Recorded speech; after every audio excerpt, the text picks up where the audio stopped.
Olá, muito boa tarde. Sejam muito bem-vindos a esta conferência que vai ter como tema o Relatório Mundial de Felicidade e o novo ranking mundial de cidades felizes. Para isso, preparei um pequeno PowerPoint para nos acompanhar nesta aventura e vou começar então a partilhá-lo convosco para irmos avançando nesta nossa viagem. Portanto, como eu disse, o tema vai rondar aqui esta ideia de cidades felizes. O meu nome é Jorge Humberto Dias, sou professor convidado na Atlantic Instituto Universitário, em Portugal. Sou também professor convidado na Universidade Vasco de Quiroga, no México. Sou atualmente diretor do Gabinete Project, consultoria filosófica. O meu e-mail está neste slide, para o caso de terem alguma questão, alguma dúvida que queiram explorar depois desta conferência. Ora, então gostaria de começar por agradecer à minha internet por ser tão importante neste mundo tão tecnológico que estamos hoje a viver. Gostaria também de agradecer ao meu computador por me facilitar em muitos dos trabalhos que estou envolvido.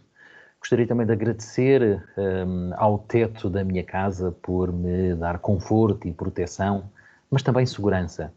Gostaria de agradecer à roupa que tenho vestida. Gostaria de agradecer ao chão que suporta a minha presença neste momento. Gostaria de agradecer ao universo.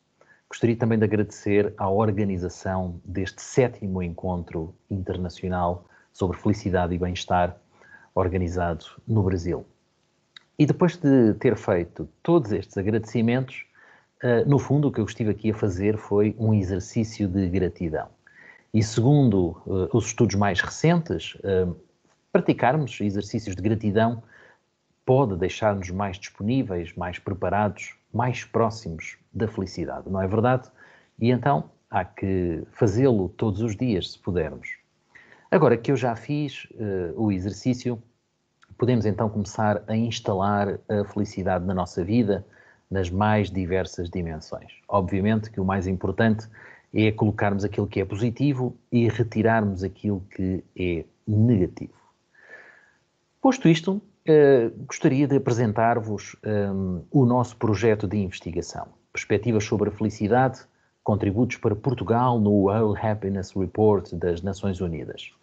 Este projeto nasceu em finais de 2017, no Centro de Estudos de Filosofia da Universidade Católica Portuguesa, e fizemos as primeiras entrevistas em abril de 2018. Neste website podem encontrar informação sobre os investigadores, podem também encontrar informação sobre o ranking mundial de felicidade, sobre atividades que já organizamos, desde seminários de estudos sobre a felicidade, a outros eventos também relevantes para o nosso projeto.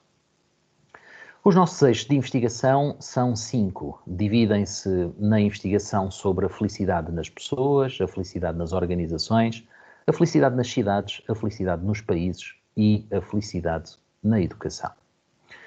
Gosto sempre de relembrar uma obra que considero fundamental para quem estuda a felicidade.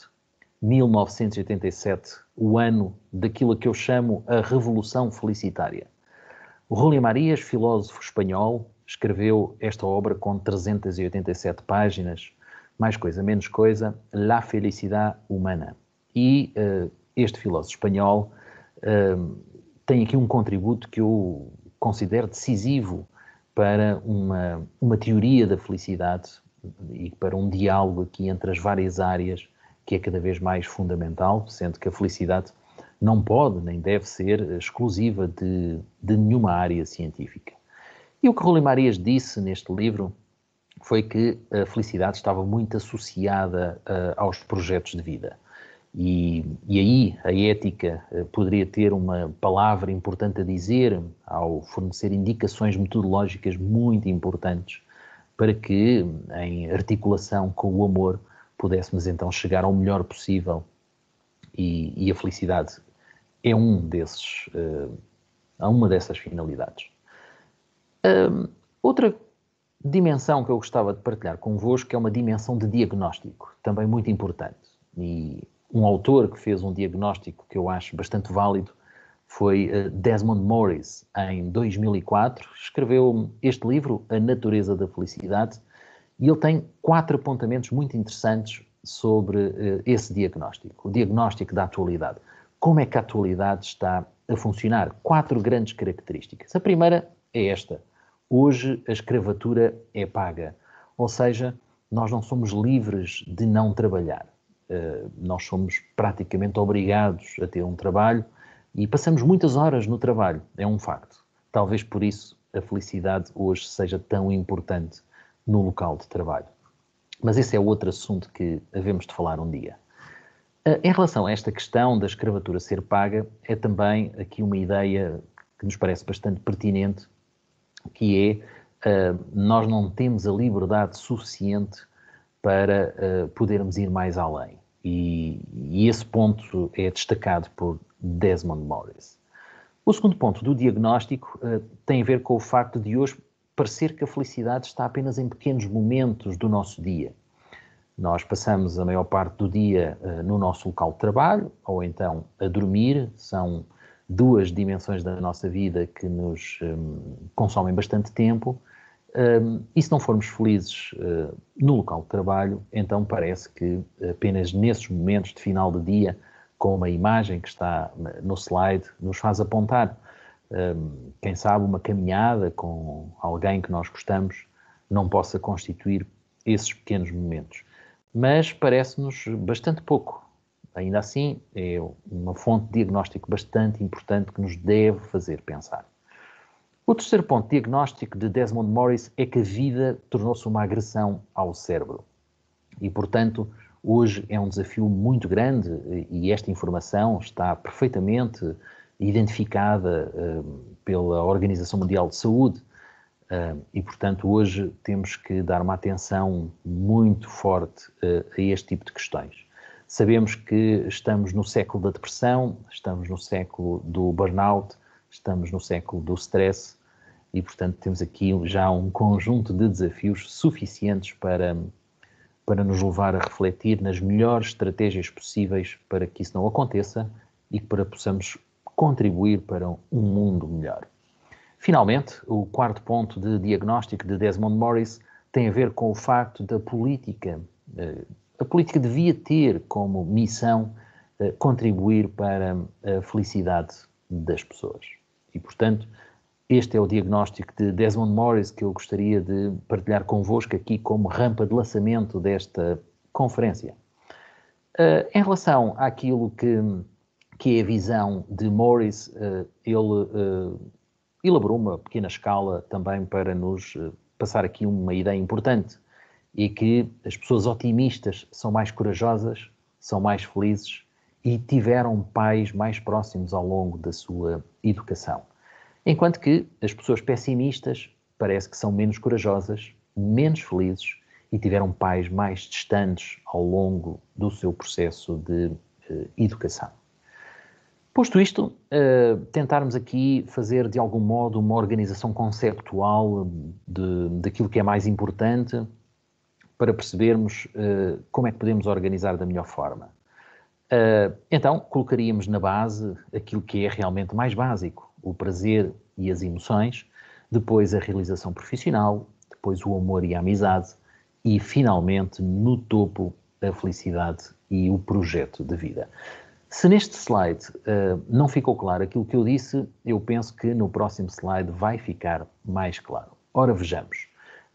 Com estes círculos de vários tamanhos, penso que fica mais claro que a felicidade é, sem dúvida alguma, o conceito mais abrangente que nós podemos ter nas nossas vidas.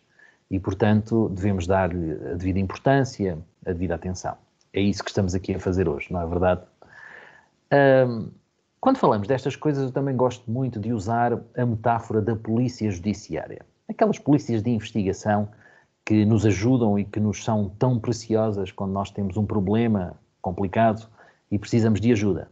A polícia judiciária é então especialista em ir à procura de soluções complexas, de ir à procura de informações que muitas vezes não existem. E esta metáfora é muito importante, porque se a Polícia Judiciária não souber onde estão os autores de um crime, por exemplo, então fica mais difícil. E o que é que isto tem a ver com a felicidade? Podem vocês perguntar.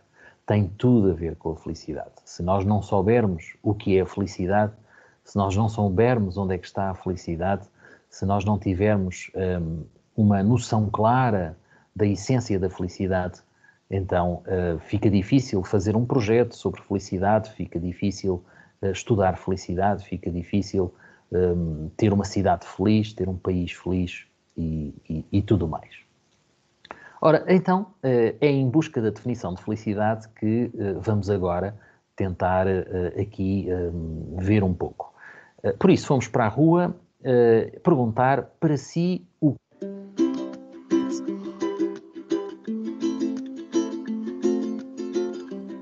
vai reparar que as definições são todas diferentes. Tem vantagens, tem desvantagens, não é?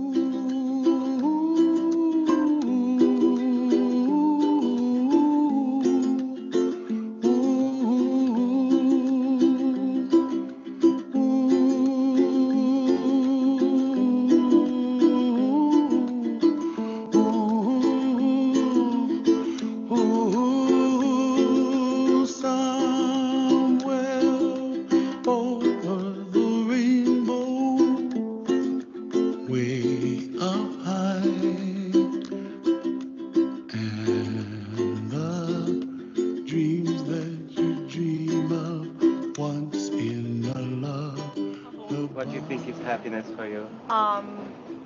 Getting the things that you want and need. Hi, happiness. Yeah. Okay, great. Thank you. You're welcome. Bye. Bye. Thank you. Happiness is love for me.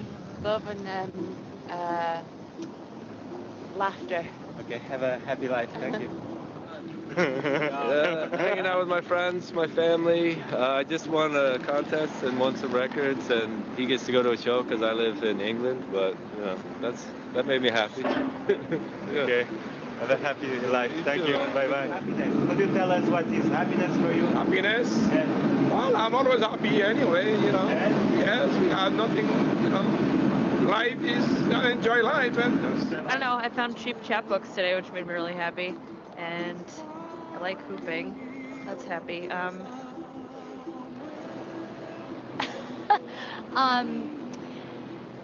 My baby.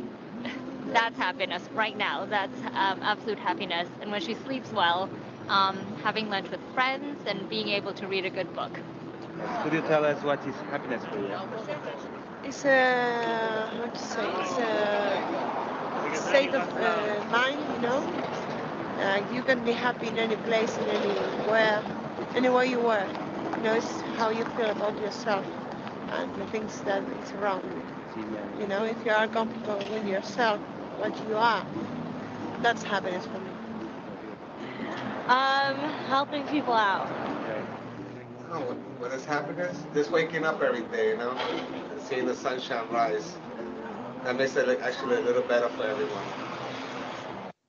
Bom, já temos contributos suficientes para nos fazer pensar na nossa definição de felicidade. Espero que você que está aí desse lado também já tenha começado a pensar em qual é que é a sua definição de felicidade, porque é mesmo fundamental, é mesmo muito importante termos isso claro e também é importante trocarmos ideias com os nossos amigos, com os nossos colegas, enfim, com todas as pessoas que tivermos a oportunidade. É também importante saber o que é que grandes responsáveis do mundo, grandes responsáveis políticos, por exemplo, pensam também sobre a felicidade. E por isso também decidi partilhar convosco aquilo que um ex-presidente de uma nação, uma das nações mais poderosas do mundo, o que é que esse ex-presidente, na altura presidente, quando foi abordado questionado para falar sobre a felicidade, o que é que ele realmente pensa sobre a definição de felicidade. Ora, vamos ver só um pouco para vermos a reação de Barack Obama e depois iremos então aprofundar a sua definição de felicidade. What does happiness mean to me? Well, you guys, that's a big philosophical question.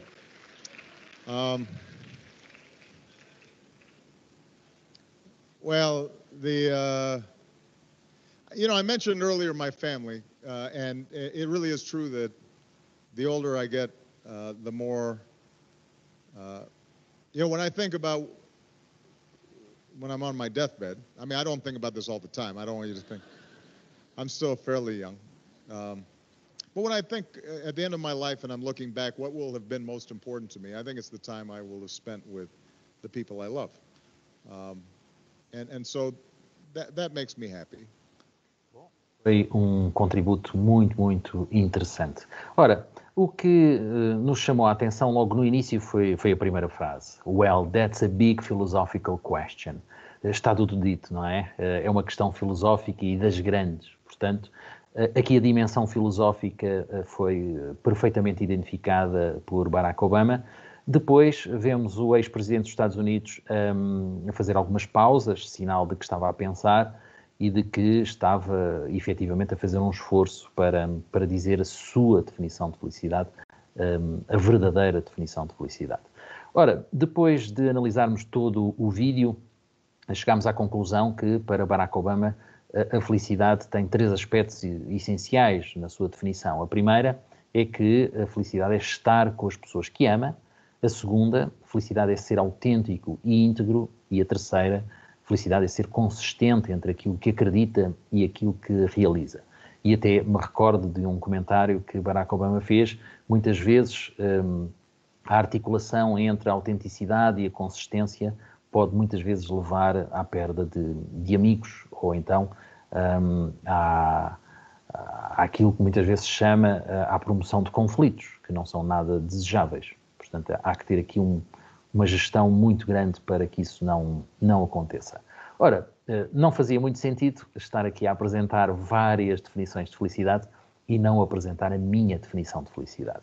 Ora, aqui está. Para mim, a felicidade é um estado de consciência que avalia o resultado dos projetos ao longo de toda a vida de uma pessoa. Dá aqui a sensação que é uma definição um pouco aristotélica, não é verdade? Aristóteles é que dizia que só no final da vida é que podíamos ter realmente a certeza se tínhamos tido uma vida feliz ou não, porque era no final da vida que fazíamos o balanço vital. Fazíamos as contas, no fundo. E é verdade. Ora, em algumas publicações mais recentes, tenho de facto refletido sobre todas estas questões e uma delas tem sido sobre as várias versões de felicidade e por isso partilho aqui convosco também um dos meus últimos artigos que reflete sobre esta questão. A primeira versão de felicidade, a que eu chamei a felicidade 1.0, é a felicidade daquelas pessoas que têm uma atitude mais passiva, que esperam que a felicidade aconteça sem terem que fazer grande coisa. A felicidade 2.0 já é mais ativa, já são aquelas pessoas que aplicam algumas técnicas, por exemplo, as técnicas que estão a ser mais usadas são as de mindfulness, não é verdade? A felicidade 3.0 é a felicidade mais social, perfeitamente identificada por alguns estudos, desde a Universidade da Califórnia até à Universidade de Harvard. Estou-me a lembrar, por exemplo, estudo conduzido por Robert Waldinger, um dos estudos mais antigos de felicidade, mais de 70 anos a acompanhar pessoas e a tentar perceber a felicidade dessas pessoas ao longo do tempo. E uma das conclusões que podemos retirar é que, de facto, a felicidade, nesses estudos, foi identificada como ter relações pessoais significativas e de qualidade. Portanto, é a felicidade 3.0. A felicidade 4.0 é a felicidade tecnológica, é a felicidade que utiliza as tecnologias para promover, para além das distâncias e das fronteiras, a felicidade entre as pessoas. E, finalmente, aquilo que eu chamo a felicidade 5.0 é aquela que é mais global, é aquela que está em todo o planeta, é aquela que é mais criativa, que rasga mais horizontes, que é mais disruptiva, se quisermos, e também, ao mesmo tempo, mais integradora das várias e diferentes dimensões do ser humano e da vida em geral. Posto isto, gostava de fazer aqui algum trabalho de ressignificação do conceito de projeto também. Já o fizemos do conceito de felicidade, faz também sentido fazê-lo com o conceito de projeto, que é muito importante. Muitas vezes, quando dizemos que a felicidade é projeto, Muitas vezes as pessoas pensam que a pessoa está de um lado, neste caso à esquerda do slide, e o projeto está fora da pessoa ou à frente da pessoa. Não é de todo essa a mensagem que nós queremos transmitir. O que nós queremos transmitir é uma mensagem ligeiramente diferente. De facto, pessoa e projeto são a mesma coisa. Não sei se já tinha pensado nisso, mas é essa a mensagem que se pretende transmitir, lembrando até um pouco aqui o pensamento do filósofo alemão Martin Heidegger, em que o ser humano era um projeto fundamental que necessitava de se conhecer e de se construir ao longo do tempo. E só depois aí é que faz sentido em falar em vários projetos ao longo da vida, em que temos que ver o tempo que necessitamos para cada projeto, em que temos que ver os recursos que também que são importantes, e é fundamental fazer um plano para conseguirmos levar a bom porto a realização desses projetos. Ora, assim sendo, e aproximando-nos agora mais do grande tema que nos trouxe aqui hoje, é um desafio para as cidades, com toda a certeza, celebrar todos os anos o Dia Mundial da Felicidade, que ocorre a 20 de março desde 2011, sob a proposta do Butão, numa Assembleia Geral das Nações Unidas. Ora, então vamos olhar aqui um pouco para o Relatório Mundial de Felicidade de 2020 e tentar perceber aqui um pouco o resultado da nossa investigação do nosso projeto. Temos olhado para o lugar de Portugal no ranking mundial de felicidade e podemos identificar aqui duas grandes tendências. Entre 2012 e 2015, Portugal piorou sempre o seu lugar e atingiu o seu pior lugar precisamente em 2015, um 94º lugar, e depois de 2015, a segunda tendência em que Portugal começou efetivamente a melhorar o seu lugar e atingiu o seu melhor lugar precisamente neste último relatório, que corresponde a 2019, um 59º lugar. Fica agora a curiosidade, não é? Para o ano, qual é que vai ser o lugar de Portugal?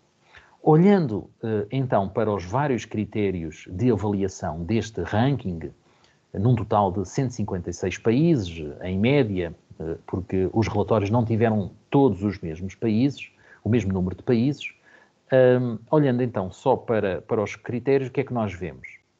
Nós vemos aqui uma situação preocupante, como já devem ter reparado, olhando para este slide, para a percepção de corrupção, não é? Se Portugal, em média, o seu resultado final foi o lugar 59, na percepção de corrupção, Portugal não está no lugar 59, mas sim no lugar 135, portanto um lugar muito mais abaixo no ranking.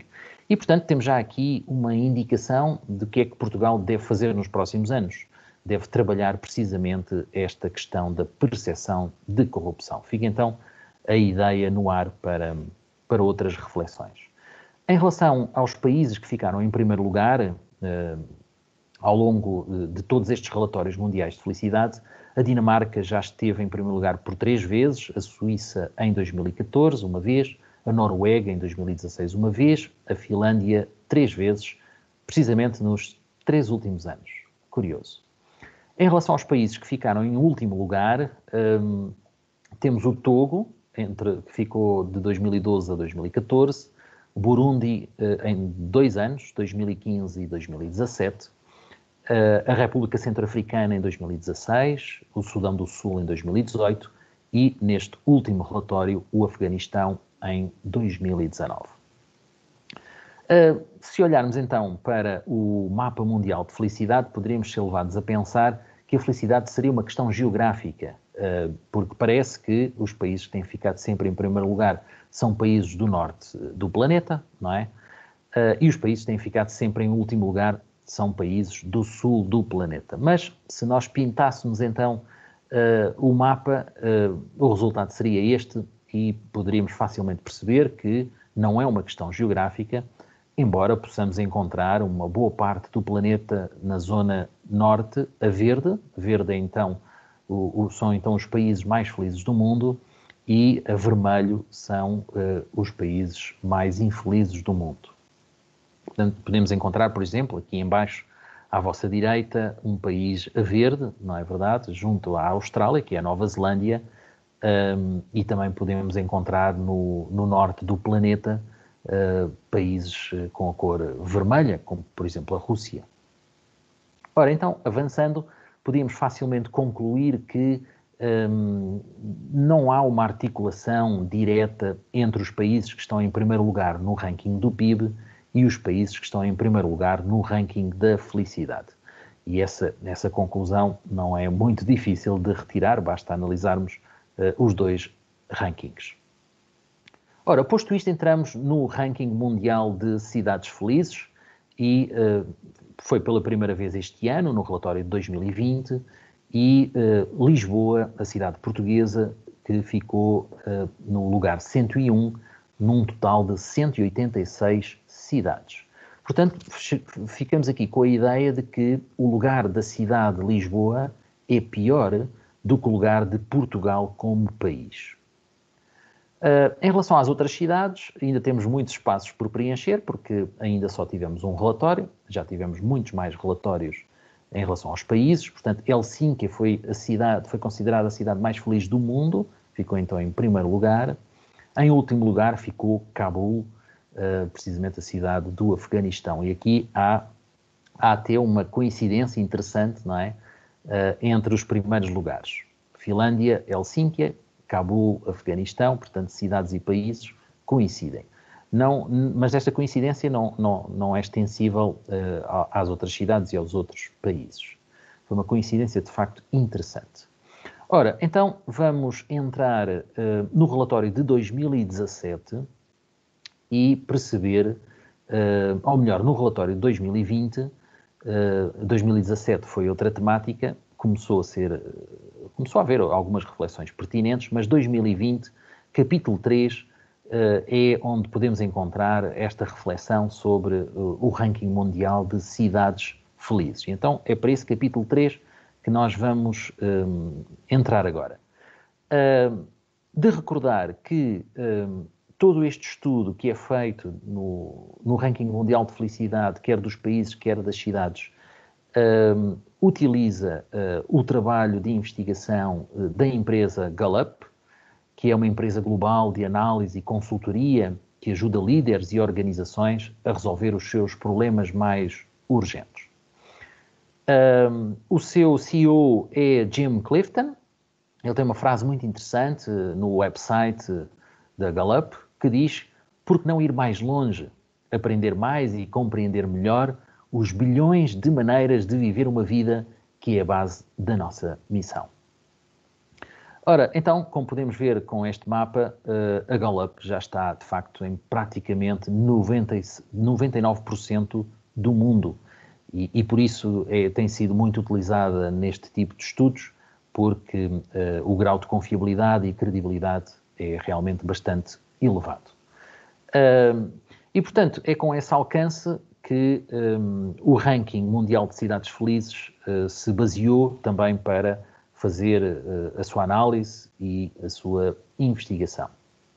Ora, então, uma primeira ideia importante que gostava de partilhar convosco sobre esta questão das cidades felizes é que 55,3% da população mundial vive hoje em cidades. É verdade. E a tendência é que estes números venham a aumentar. Portanto, vale muito a pena pensarmos sobre como viver nas cidades, como viver melhor nas cidades.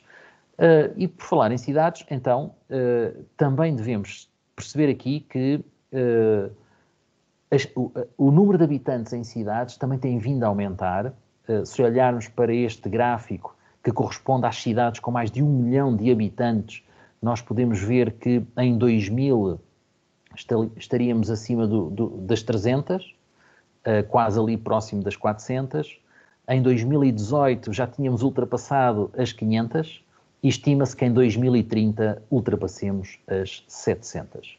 Portanto, novas realidades fortificadas nesta ideia vão aparecer sem dúvida alguma. Portanto, está mais que justificada a importância global deste tema das cidades felizes. Relativamente a megacidades, é muito importante também termos noção que que o conceito de megacidade é uma cidade com mais de 10 milhões de habitantes. E também esse número tem vindo a aumentar, e é interessante vermos que a megacidade com mais população do mundo já ultrapassa os 30 milhões de habitantes, que é Tóquio. Depois, em segundo lugar, vem Nova Delhi, com mais de 25 milhões de habitantes. E em terceiro lugar vem Xangai, com um pouco mais de 25 milhões de habitantes. Ora, assim sendo, temos que perceber que as cidades são potências económicas, porque mais de 80% do PIB vem, de facto, daquilo que é feito nas cidades. E as cidades têm algumas vantagens que podemos identificar, como uma boa divisão do trabalho, como a facilidade da aglomeração de pessoas e a sua correspondente produtividade. Também uma criatividade bastante relevante, aqui em articulação também com a inovação, e os rendimentos e o padrão de vida também são ambos elevados. Ora, se olharmos para as características dos residentes, no que diz respeito à idade, à educação e também ao liberalismo, o que é que nós podemos concluir? Podemos concluir que nas cidades vivem mais jovens do que fora das cidades. No que diz respeito à educação, nas cidades vivem pessoas com mais educação, com mais nível de educação, de formação, do que fora das cidades. E relativamente ao liberalismo, também chegamos à conclusão que nas cidades as pessoas são mais liberais do que fora das cidades. E, portanto, agora, o que é que me aconteceu aqui? O slide andou mais do que o que eu queria, mas sem problema, podemos recuperar ainda. Alguns desafios das cidades que podemos identificar, como, por exemplo, habitação para todos e de qualidade, a questão da pobreza, as periferias que cresceram bastante e trouxeram também novas realidades, a criminalidade também começou a ser um desafio bastante relevante, a questão do trânsito, a poluição e a existência de espaços públicos verdes e abertos. São desafios que os especialistas em cidades felizes devem realmente ter muita atenção se querem promover a felicidade nas cidades. Ora, os autores deste terceiro capítulo do Relatório Mundial de Felicidade de 2020, de Neve e Krakow, perguntaram: como é que está a felicidade nas cidades? Quais as cidades que promovem maior felicidade para os seus habitantes? E que relação existe entre a felicidade nas cidades e a felicidade dos países? Uma questão também pertinente. Ora, então, este terceiro capítulo faz aparecer, de facto, o primeiro ranking mundial de cidades felizes, baseado no bem-estar autorrelatado dos residentes, e isto aqui é, de facto, uma inovação metodológica. E aqui, neste slide, têm as 10 cidades mais felizes do mundo: Helsínquia, Aarhus, Wellington, Zurique, Copenhaga, Bergen, Oslo, Tel Aviv, Estocolmo e Brisbane. Também é interessante ver que existem outros índices de avaliação de cidades. Este é um índice que pertence ao The Economist, também bastante prestigiado, mas é um índice bastante diferente daquele que foi usado este ano pelo Relatório Mundial de Felicidade. Este índice que estão a ver na imagem é um índice que se divide em 5 grandes categorias: a estabilidade, os cuidados de saúde, a cultura, o ambiente, a educação e as infraestruturas. E depois estas 5 categorias também se subdividem por 30 fatores. E a questão que se coloca aqui é que este índice do The Economist é definido por especialistas. São especialistas a definir estas categorias e estes fatores. Enquanto que o Relatório Mundial das Cidades Felizes não funciona dessa forma. E vamos ver isso mais em pormenor. Outra questão também que poderia ser interessante era compararmos os resultados e chegarmos à conclusão que os resultados destes 2 índices não são propriamente iguais, como podem ver. Talvez uma das cidades que é comum aos dois índices é Copenhaga. Muito interessante, de facto. E cá está. Portanto, o que está aqui em causa é que um dos índices, o The Economist, tem como base os fatores identificados pelos investigadores. O outro índice, o Ranking Mundial de Cidades Felizes, tem como base os autorrelatos dos cidadãos. E, portanto, a justificação de Deneve e Crackle é que, em vez de se basear numa lista de fatores que os investigadores consideram relevantes, o nosso ranking baseia-se nos autorrelatos dos residentes da cidade sobre como eles próprios avaliam a qualidade das suas vidas. Portanto, estamos aqui perante indicadores subjetivos e definidos democraticamente. Os autores deste ranking mundial de cidades felizes consideram que estamos perante uma visão mais holística sobre os drivers da felicidade, em que o objetivo é fornecer aos governos indicações baseadas em evidência sobre como promover a felicidade das suas populações. Isto vai ao encontro do objetivo número 11, o objetivo de desenvolvimento sustentável, que aponta para questões importantes e ao mesmo tempo também reconhece a importância das cidades para o desenvolvimento global e inclui metas relevantes para a felicidade das populações, como por exemplo os transportes públicos, a questão da poluição, os espaços verdes e públicos, como tínhamos falado há pouco, e há aqui um encontro muito interessante sobre estas questões. Em relação à metodologia utilizada neste ranking mundial de cidades felizes, podemos dividi-la aqui em 3 partes. Uma primeira parte que tem como foco principal a avaliação da vida atual, obtida através da escada Cantrill, muito conhecida, que contém um item que pede aos entrevistados para se imaginarem numa escada numerada de 0 a 10. É uma medida cognitivo-avaliativa do bem-estar subjetivo que pede aos entrevistados para avaliar as suas vidas em relação a uma vida ideal. Ora, esta ferramenta inclui mais de 1000 observações por país, por ano, e o inquérito é representativo a nível nacional da população residente com 15 anos ou mais. Portanto, cá está, existem de facto já na literatura muitas imagens para tratar esta ferramenta, esta escada, como lhe chamam os especialistas. Uma segunda ferramenta da metodologia deste ranking é que foram também utilizados itens de afeto positivo e negativo, com baterias de perguntas sim e não, sobre experiências emocionais do dia anterior. Este instrumento é menos propenso a narrativas sociais, comparações ou questões de adaptação e antecipação.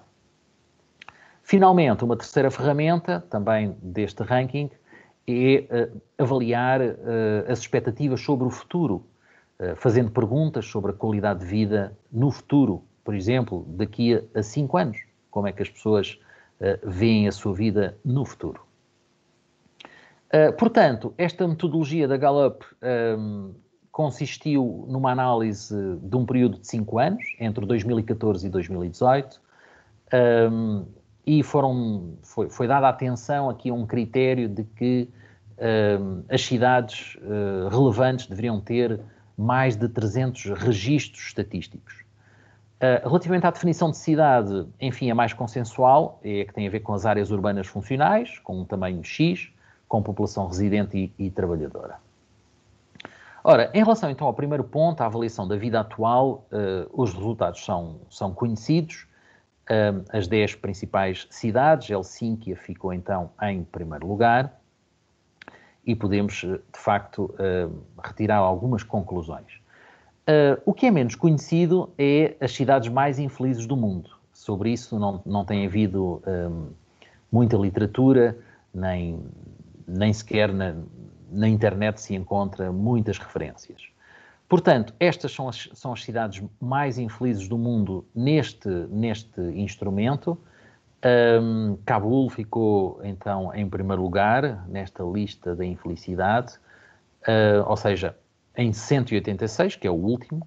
Sanaa, no Iêmen, ficou em segundo. Gaza, na Palestina. Port-au-Prince, no Haiti, em quarto. Juba, no Sudão do Sul, em quinto. Portanto, todas essas que estão a ver no slide. Estão mais ou menos apontadas como razões explicativas deste facto, o facto de, passa a expressão aqui, destas cidades terem passado por situações de guerra, de instabilidade política e também catástrofes naturais, no caso, por exemplo, de Port-au-Prince, no Haiti. E, portanto, isto passa-nos aqui uma informação bastante relevante. Em relação à avaliação do futuro, não é? Onde podemos aqui ver um certo otimismo. Quem é que são as cidades mais otimistas, que têm cidadãos mais otimistas? Então, em primeiro lugar, ficou Tashkent, no Uzbequistão. Isto pode levar aqui a alguma surpresa se tivermos, por exemplo, em conta que no critério anterior, que era a avaliação da vida atual, Tashkent tinha ficado no lugar 75. E aqui, neste critério da avaliação do futuro, fica em primeiro lugar. Interessante. Portanto, significa que os cidadãos que vivem nesta cidade fazem uma avaliação pior da sua vida atual, mas fazem uma avaliação melhor da sua vida futura. Portanto, os cidadãos de Tashkent, só para explorar aqui este exemplo e não perdermos muito mais tempo, os cidadãos de Tashkent são mais otimistas em relação ao futuro do que propriamente em relação ao presente. Era esta a mensagem que eu vos queria passar. Depois, temos aqui alguns resultados interessantes, como, por exemplo, a cidade de San Miguelito, no Panamá, que no critério anterior da avaliação do presente ficou em 34, São José, na Costa Rica, também tinha ficado em 11. Aqui a disparidade já não é tão grande, não é? Um terceiro lugar para um lugar 11. Mas, por exemplo, aqui no quarto lugar, a disparidade é bastante significativa. É a mais significativa de todas as cidades que aqui estão. A cidade de Accra, no Ghana, no critério anterior, tinha ficado no lugar 129. E agora aparece aqui no quarto lugar. Ok? Vamos então avançar para não perdermos mais tempo. Em relação ao segundo tópico, ainda as cidades mais infelizes, no que diz respeito à avaliação da vida futura. Portanto, estamos aqui a ver as cidades menos otimistas. Cabul, aqui mantém-se também como a cidade mais infeliz, já tínhamos falado em Cabul.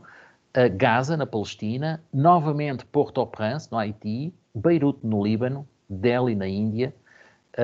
E a única cidade europeia que aqui aparece é Atenas, na Grécia. E as razões também são mais ou menos as mesmas. Em relação à terceira ferramenta, afeto positivo e negativo, das 10 primeiras cidades, o que é que nós concluímos? Que 6 são da América Latina e países com vários problemas económicos, o que ainda é mais curioso. Isto pode revelar que estas pessoas olham para o futuro com mais otimismo e vivem com níveis mais elevados de alegria, não é?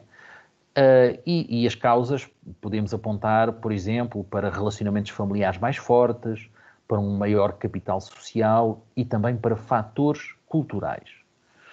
Portanto, vale a pena registar estas ideias. Ainda no que diz respeito ao afeto positivo e negativo, neste caso o negativo, as 10 últimas cidades vivenciaram situações de guerra, como já aqui referi. Parece haver aqui, e a literatura parece indicar de facto isto, parece confirmar os resultados deste ranking, não é? Ou seja, a influência do ambiente de guerra na felicidade das pessoas, a influência é bastante negativa, evidentemente. Há também uma forte presença da Turquia neste ranking do afeto negativo. Ankara, Istambul e Izmir são 3 cidades que estão nestes 10 últimos lugares. Isto também deve-nos aqui fazer pensar. E estas cidades, estas 10 últimas cidades, são também aquelas que estão em primeiro lugar no afeto negativo.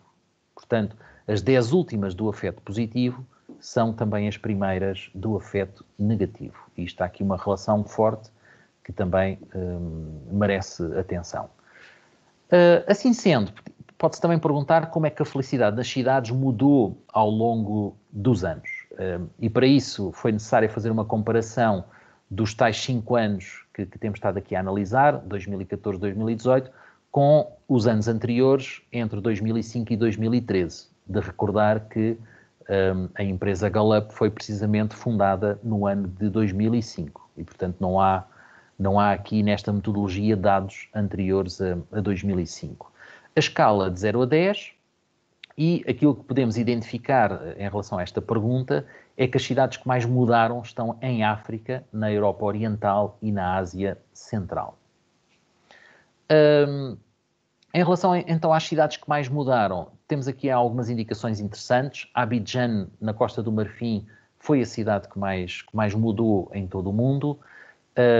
Dushanbe, no Tajiquistão também. Vilnius, na Lituânia. Almaty, no Cazaquistão. Portanto, como podemos ver, temos aqui alguns países da ex-União Soviética e, portanto, pode ser aqui também alguma informação pertinente porque é que foram estas as cidades que mais mudaram neste ranking mundial de felicidade. Portanto, o que podemos começar já a olhar para o final é que na última década a felicidade nas cidades parece ter diminuído, não é? Num certo aspecto. E qual? É que a diminuição foi mais acentuada e bastante acentuada nos últimos lugares do ranking. Agora, se tivéssemos aqui a possibilidade de excluir essas 10 últimas cidades do ranking, então poderíamos dizer que as cidades felizes até aumentaram os seus níveis. E portanto, podemos ter aqui estes dois tipos de conclusões. O que é que podemos dizer em relação às cidades felizes e aos países felizes? Se há aqui um encontro ou um desfazamento. O que podemos dizer é que na segunda metade do ranking, os habitantes das cidades são mais felizes do que a média do seu país. Na maior parte dos casos, os resultados das cidades são semelhantes aos dos seus países. No entanto, existem algumas exceções. E eu penso que Portugal e Lisboa são uma dessas exceções. Esta é então uma área importante para pesquisas futuras. Não sei se concordam comigo. Pelo menos é essa a ideia, e eu concordo, de Deneve e Kerkel. Porquê? Porque esta área tem aqui uma série de implicações políticas importantes. Relativamente a conclusões e investigação futura, eu penso que, como metade da população mundial vive em cidades hoje, como vimos no início desta conferência, e como esse número deve aumentar para 2/3 em meados do século, estudar como é que os moradores das cidades se saem equilibradamente no que diz respeito à qualidade de vida é uma tarefa importantíssima e, portanto, a felicidade está então na agenda política mundial. É pelo menos então essa a nossa expectativa. Mais uma vez, o meu e-mail para alguma questão que considerem relevante, teria muito gosto em trocar algumas ideias convosco. Agradecer-vos então a vossa presença, espero que tenham gostado desta minha conferência. Vou então retirar o meu PowerPoint e desejar-vos então a continuação de um excelente encontro e até uma próxima oportunidade. Muito obrigado, boa tarde.